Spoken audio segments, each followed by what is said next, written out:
Good morning everyone. आज हम नया चैप्टर स्टार्ट करेंगे। साइंस में अभी तक हमने 2 चैप्टर कंप्लीट कर लिया है। थर्ड चैप्टर जो है वो है सिंथेटिक फाइबर्स एंड प्लास्टिक्स। अब सिंथेटिक फाइबर्स एंड प्लास्टिक को स्टार्ट करने से पहले एक बार आपको रिमाइंड करा देना चाहता हूँ कि क्लास 7th में जब आप थे तो फाइबर एंड फैब्रिक्स के बारे में आपने पढ़ा था। तो फाइबर एंड फैब्रिक्स में सबसे पहले तो आपने नेचुरल फाइबर्स और फैब्रिक्स के बारे में फिर पढ़ा था, फिर उसके बाद सिंथेटिक फाइबर एंड फैब्रिक्स के बारे में पढ़ा था। ठीक है, क्लास 8th में हम थोड़ा सा एडवांस जा रहे हैं। क्लास 8th में हम नेचुरल फाइबर्स के बारे में बात नहीं करेंगे, इसमें सिर्फ और सिर्फ सिंथेटिक फाइबर्स के बारे में ही बात होगी। इसके बारे में बहुत सारी चीज़ें हम जानेंगे, जो अलग अलग तरीके के फ़ाइबर्स होते हैं, ये बेनिफिशियल किस तरीके से हैं, इनका फ़ायदा क्या है, नुकसान क्या है, इतना ज़्यादा ये क्यों यूज़ हो रहा है, इन सब चीज़ों के बारे में हम थोड़ा सा डिटेल में इस चैप्टर में पढ़ने वाले हैं।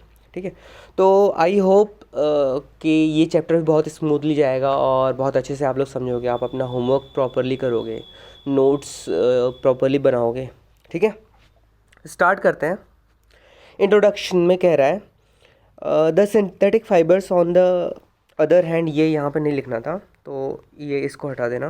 The synthetic fibres are made by human beings, तो ये ऑब्वियसली सबको पता है, हमने क्लास 7 में ये देखा भी हुआ था।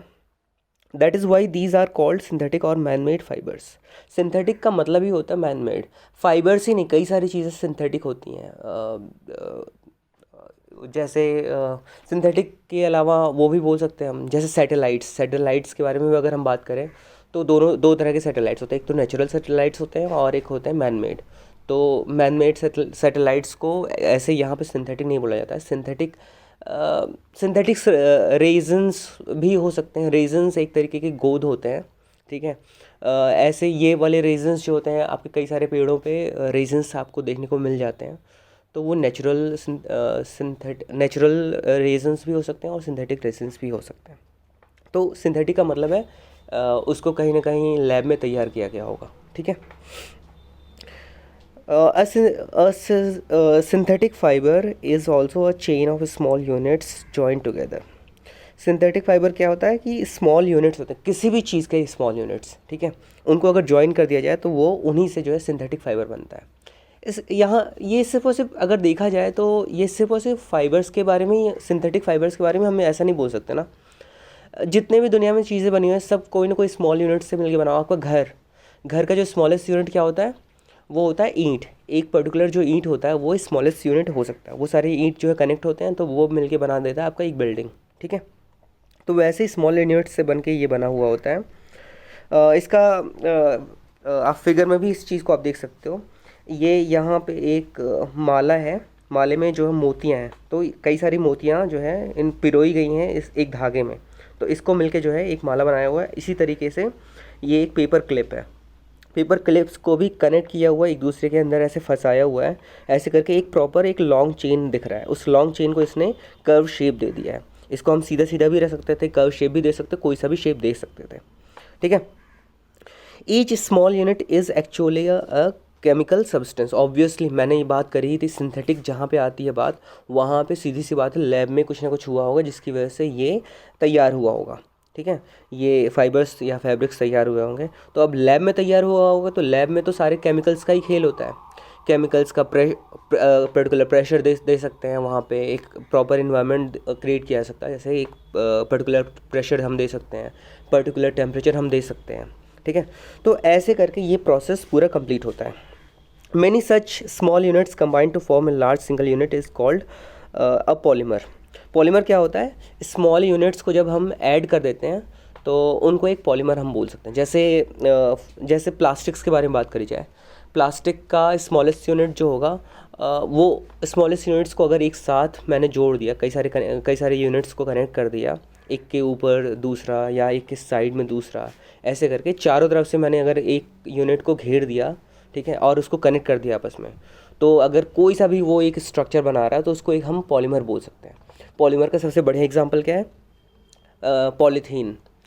तो पॉलीथीन के बारे में भी हल्का सा बता देता हूँ। पॉलीथीन क्या होता है, पॉलीथीन का जो स्मॉलेस्ट यूनिट होता है वो ईथीन होता है। तो ईथीन कई सारे जब जुड़ जाते हैं तो वहाँ पे पॉली वर्ड आता है। पॉली मतलब कई सारे, तो जब कई सारे इथीन्स एक साथ जुड़ जाते हैं तो वो पॉलीइथीन हो जाता है, ठीक है, पॉलीथीन हो जाता है। और उस पॉलीथीन को हम एक तरीके से पॉलीमर भी बोल सकते हैं। किसका पॉलीमर बोल सकते हैं? इथीन के पॉलीमर्स, ठीक है।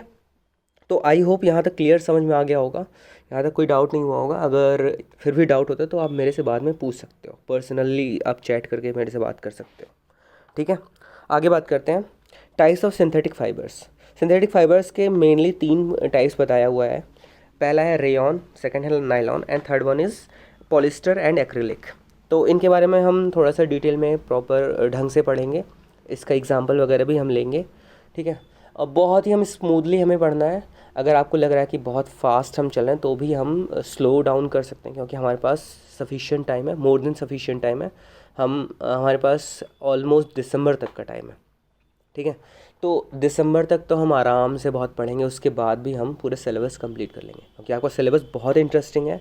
अगर सभी लोग इंटरेस्ट दिखाओगे तो सारा कुछ टाइम पे करोगे, और सारा जो टाइमलाइन दिया हो गया हो, जो डेडलाइन दिया गया उस डेडलाइन में आप सारे काम करोगे, किसी तरह के ज़्यादा आप प्रॉब्लम्स नहीं क्रिएट करोगे, तो मुझे लगता है दिसंबर से पहले भी हम कंप्लीट कर सकते हैं सिलेबस। और सिलेबस कंप्लीट हो जाएगा तो वापस से हम रिपीट करेंगे, वापस से हम रिवीजन करेंगे, ताकि जहाँ कहीं भी वापस हल्का सा भी डाउट वगैरह रह गया था, या कहीं पे हल्का फुल्का कन्फ्यूज़न हो गया था, सो वो प्रॉब्लम रिजॉल्व करने के बाद भी, तो उसको हम वापस से पढ़ लेंगे। तो कई बार ऐसा होता है कि कई चीज़ें हमें समझ में नहीं आती हैं एक बार में।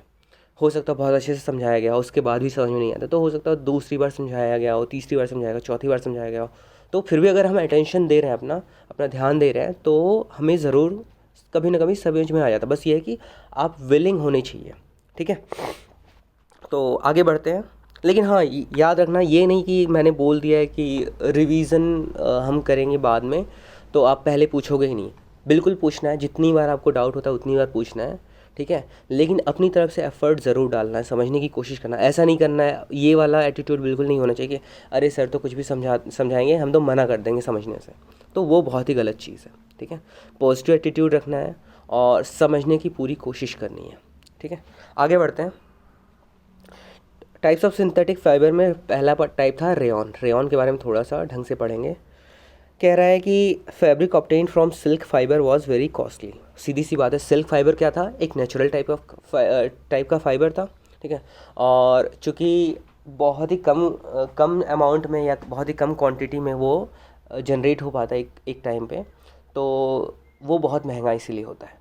कोई भी चीज़ जिसकी सप्लाई बहुत कम हो और डिमांड बहुत ज़्यादा हो, तो ऑब्वियसली उसका दाम ज़्यादा होगा ही होगा, ठीक है। अब ये सिल्क जो होते थे, सिल्क मॉथ से आते थे। अब सिल्क मॉथ इतना ज़्यादा नहीं प्रोड्यूस कर पा रहे, क्योंकि वो बेचारे हैं ही इतने छोटे छोटे से कीड़े, वो कितना ज़्यादा प्रोड्यूस करते हैं। तो बहुत सारे कीड़े होने के बावजूद जो है वो बहुत ज़्यादा, इतना ज़्यादा वो नहीं प्रोड्यूस कर पाते कि जो है पूरी दुनिया में बहुत सारा सिल्क इकट्ठा हो गया और सिल्क का बहुत ज़्यादा स्टॉक हो गया हो, ठीक है। ऐसे यही सेम कंसेप्ट पे केसर भी काम करता है। केसर आपने सुना होगा नाम, और कई जगह पे फूड आइटम्स में डाला भी जाता है। केसर को बहुत महंगा भी बेचा जाता है, ऑलमोस्ट 1 लाख रुपए से 2-3 लाख रुपए तक दाम उसका होता है पर केजी। तो उसके पीछे रीज़न क्या है? केसर को प्रोड्यूस कर पाना बहुत ही ज़्यादा मेहनत का काम है। और एक इसकी जो फसल वगैरह होती है, फसल से अगर बहुत ज़्यादा खेती करी जा रही है, उसमें भी बहुत ज़्यादा उससे वो प्रोड्यूस नहीं कर पाता केसर को, ठीक है। तो इसीलिए केसर का दाम इतना ज़्यादा महंगा है। तो वही सीधा सा ये चीज़ याद रखना है कि जिस चीज़ का प्रोडक्शन जितना कम होगा और डिमांड जितना ज़्यादा होगा, उतना ज़्यादा उसका दाम भी होगा, ठीक है। जो महंगी कारें हैं, लग्जरी कार्स हैं, उनके दाम बहुत ही ज़्यादा महंगे होते हैं। क्यों? क्योंकि वो उसका प्रोडक्शन होने में ऑलमोस्ट कई साल लग सकते हैं, हो सकता है 1 से 2 साल भी लग सकता है। और वहीं पे जैसे ये नॉर्मल कार्स होती हैं, जैसे ये महिंद्रा की कारें जो होती हैं, नॉर्मल कारें, ये एक दिन में 10 से ज़्यादा यूनिट भी ये प्रोड्यूस कर पाते हैं। इसीलिए इसका दाम इतना ज़्यादा महंगा नहीं होता रिलेटिवली, वो जो स्पोर्ट्स कार्स होते हैं या फिर लग्जरी कार्स होती हैं उनके कंपैरिजन में, ठीक है। तो but its beauty texture fascinated everybody. वो थोड़ा सा लस्चरस होता है सिल्क, और सिल्क बहुत ज़्यादा स्ट्रेंथ भी इसमें होती है, ठीक है। तो इसकी वजह से इसका जो है इसकी डिमांड बहुत ज़्यादा है। लोग सोचते हैं, लोग मतलब कोई स्पेशल ओकेजन के लिए कुर्ता या फिर साड़ी रखे रहते हैं सिल्क का, कि वो उस पर्टिकुलर स्पेशल ओकेज़न में ही पहनेंगे, जो कि 5-6 हज़ार से स्टार्ट होता है उसका दाम। ठीक है। Attempts were made to make silk artificially. तो ऐसा नहीं कि पहले जो है सिल्क को बनाने, आर्टिफिशियल सिल्क बनाने की कोशिश नहीं करी गई है, लेकिन पहले इतना ज़्यादा टेक्नोलॉजी भी नहीं थी, और जितनी बार कोशिश करी गई है लैब में उतनी बार मैक्सिमम वो सक्सेसफुल नहीं हुए। ठीक है। तो लेकिन इवेंचुअली क्या हुआ, towards the end of 19th century scientist were successful in obtaining a fibre having properties similar to that of silk. तो ये फाइबर कौन सा था, रेयॉन। ठीक है। Such a fibre was obtain by chemical treatment of wood pulp. This fibre was called rayon और artificial silk. ठीक है। तो ये किससे बनाया गया था, वुड के पल्प से। जैसे आपने अगर मिनट मेड करके एक ड्रिंक आता है, कोल्ड ड्रिंक या सॉफ्ट ड्रिंक आता है, तो मिनट मेड में जो ऑरेंज के पल्प्स भी दिखते हैं, तो वैसे ही वुड का पल्प यूज़ करके एक फ़ाइबर बनाया गया था। इस फाइबर का नाम था रेयॉन। ठीक है। और इसी को जो है इसी को आर्टिफिशियल सिल्क भी बोला जाता है। तो आपको ये याद रखना है कि रेयॉन को आर्टिफिशियल सिल्क भी बोला जाता है। ठीक है। Although rayon is obtained from a natural source wood pulp, yet it is a man-made fiber. It is cheaper than silk and can be woven like silk fibers. अब देखो, nature से ये ऑब्टेन किया तो जा रहा है, लेकिन इसमें कुछ केमिकल्स वगैरह डाल के इसमें थोड़ा सा मॉडिफिकेशन किया जा रहा है। अब चूंकि इंसान इसमें थोड़ा सा अपना इंटरवीन कर रहा है नेचुरल फाइबर में, नेचुरल वुड पल्प में, तो इसी वजह से इसको मैन मेड बोला जा रहा है, क्योंकि हल्का फुल्का ह्यूमन टच है। लेकिन इसको कम्प्लीटली जो है आर्टिफिशियल नहीं बोल सकते, उसके बारे में भी हम आगे पढ़ेंगे। टाइप्स ऑफ रेयॉन में आगे रेयॉन के बारे में आगे बात हो रही है। It can also be dyed in a wide variety of colours. Rayon is mixed with cotton to make bed sheets और mix with wool to make carpets. अब देखो, रेयॉन को कॉटन के साथ जब मिक्स किया जा रहा है तो बेडशीट बन जा रहा है, और इसको जब वुल के साथ मिक्स किया जा रहा है तो कार्पेट बन जा रहा है। अब देखो, रेयॉन के बारे में क्या है, जो सिल्क है, नेचुरल सिल्क होता है, उसकी खास बात क्या होती है, कई सारे कलर में उसको डाई किया जा सकता है। अब रेयॉन भी जो है आर्टिफिशियल सिल्क इसको बोला जाता है, तो इसकी ऑलमोस्ट सारी प्रॉपर्टीज़ नेचुरल सिल्क के जैसे होनी चाहिए।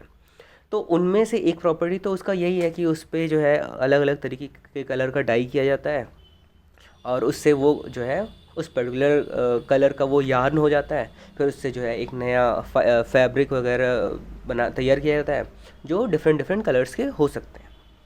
ठीक है। तो मुझे लगता है यहाँ तक क्लियर हो गया होगा। बाकी हम नेक्स्ट लेक्चर में कंटिन्यू करेंगे। Thank you.